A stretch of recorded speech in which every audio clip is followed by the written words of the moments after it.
araw at magandang gabi po sa mga nakakapanood sa gabi at sa lahat po ng naabot ng video nito. Welcome po dito sa ANB of Avoy Mix Videos. Ngayon po ay meron po tayong balita na nakakaalarma po, no?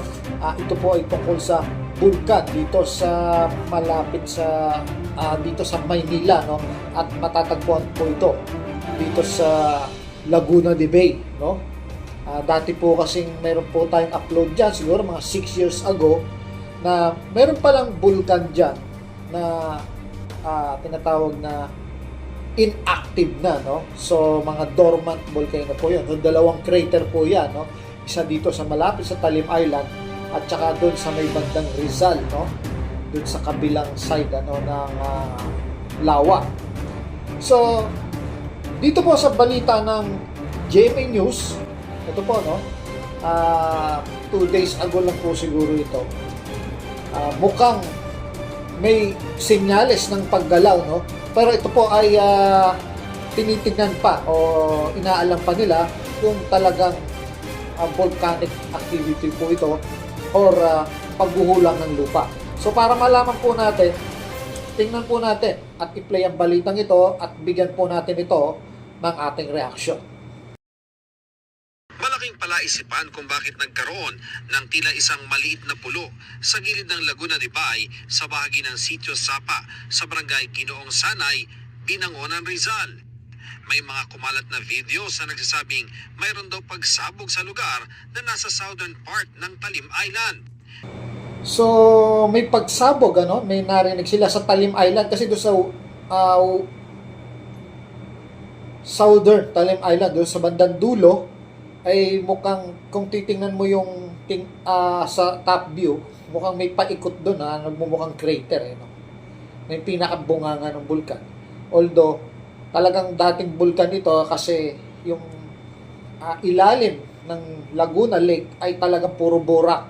Wala itong pinag-iba doon sa lake ng Taal Lake, puro burak din, no? Kasi ibig sabihin dati yung mga abo, no, na naglata at nag-stay doon sa ilalim. Pero sabi ng hepe ng Binangonan Police, gumuho ang lupa sa ginagawang coastal road sa lugar Miyerkules ng hapon. May gumuho nga pong lupa, yung naitambak po sa ginagawang kalsada. Ano po, so yun po. Pero yung sa kumakalat po na mga vlog sa social media na explosion ay wala pong katotohanan. Based po sa interview din at based po sa mga nakakita po doon sa pangyayari. Sabi ng ilang taga-Talim Island, singawan umano ng bulkan o hot spring ang lugar, bagay na hindi raw masasagot ng PNP. So yun nga po, no, may hot spring, so positive talaga may bulkan dyan at hindi yun kathang isip lang kahit i-research, itanong nyo to sa PBOX kung talagang meron, alam po nila yan. Sabi naman po nung mga nakakita, nakasaksi nung nangyari po yun ay wala naman pong pagsabog at yung sa hot spring at yung sa sinasabing butas po sa ilalim ay siguro po ay expert lang po yung makakasagot doon. Nagsadya na sa lugar ang MDRRMO ng Binangonan at kanilang Public Information Office. Sa kanilang tansya, nasa 1.5 bus ang haba at kasing lapad ng isang kotse ang umusbong na pulo na puro raw burak. Inspect po kami, wala po kaming nakitang sumabog talaga doon. Ang nakita po namin doon ay isang parang burak na mahaba po siya.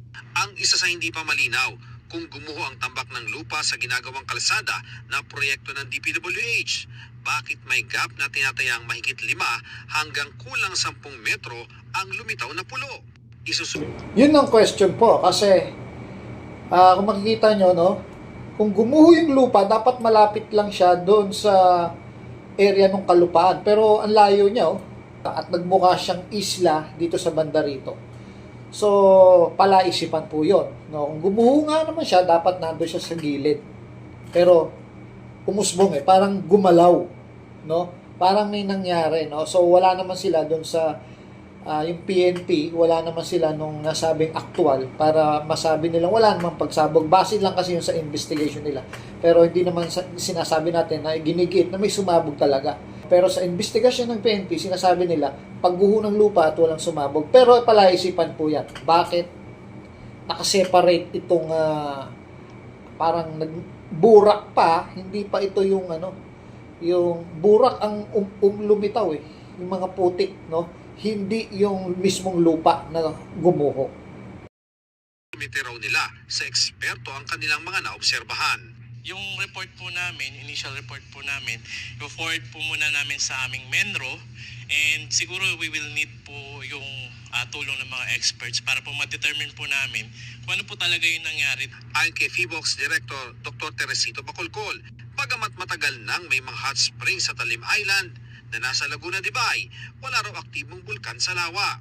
Mas maigi raw na masiyasat ito ng Mines and Geosciences Bureau ng DENR. Para sa GMA Integrated News, Ian Cruz, nakatutok, 24 oras. Tama naman po, wala naman po talagang aktibong bulkan dyan kasi dormant volcano po yan. Ibig sabihin, hindi na po yun active, no? Ang sinasabi nila, for 20,000 years, something lang gano'n, na mula nung huling sumabog po yung bulkan dyan sa lawa ng Laguna. Ang sinasabi lang po natin dito, dapat may alisto po tayo dyan at hindi yan dapat isa walang bahala. Alalahanin po natin na ang yung dito sa yung Pinatubo dormant volcano po yun, inactive po yun. Pero bakit sumabog siya? Lalo ngayon na meron tayong mga tinatawag na sunod-sunod na lindol ng mga nakaraang taon, posible kasi yung mga dormant volcano ay maging active. Pero hindi po tayo nananakot. Mas maganda po kasi alam natin yung nangyayari dito sa ating kalupaan, nang hindi na tayo magugulat at mapaghandaan po natin yung mga ganyan na mga catastrophic event na normal naman talagang nangyayari. Ang kaso, tinirhan na po yan ng mga tao dyan sa Talim Island. Kaya dapat itong siguro mga nag-upload, hindi naman layunin nilang manakot. Yung ibang nag-vlog na sinasabi nila may sumabog daw kasi yun sinabi ng pulisya. Sa mga vlog nakita daw nila na may sumabog. Hindi naman siguro nila layunin manakot, pero ang layunin nila i-aware yung mga tao na talagang may bulkan doon pero inactive sa ngayon, Pero posible rin na sumabog kasi ito ipalaisipan po, May hot spring diyan, tapos nagkaroon ng isla. Ibig sabihin, may paggalaw ng lupa. At unang-una, bakit gumuho? At posible ba talagang may sumabog o wala? Minsan kasi yung dagundong sa ilalim ng lupa, naririnig po natin yan. Pero hindi nangangahulugang may sumabog.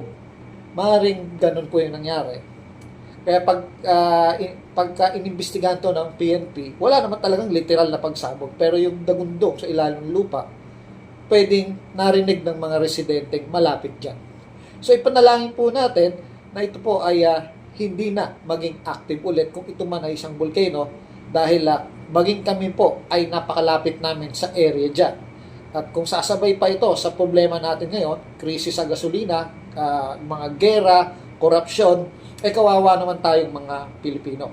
So ipanalangin natin sa Panginoon dahil wala pong imposible sa Panginoon kung sama-sama po tayong mananalangin. Ito po ang Avoy Mix Videos. Maraming salamat po.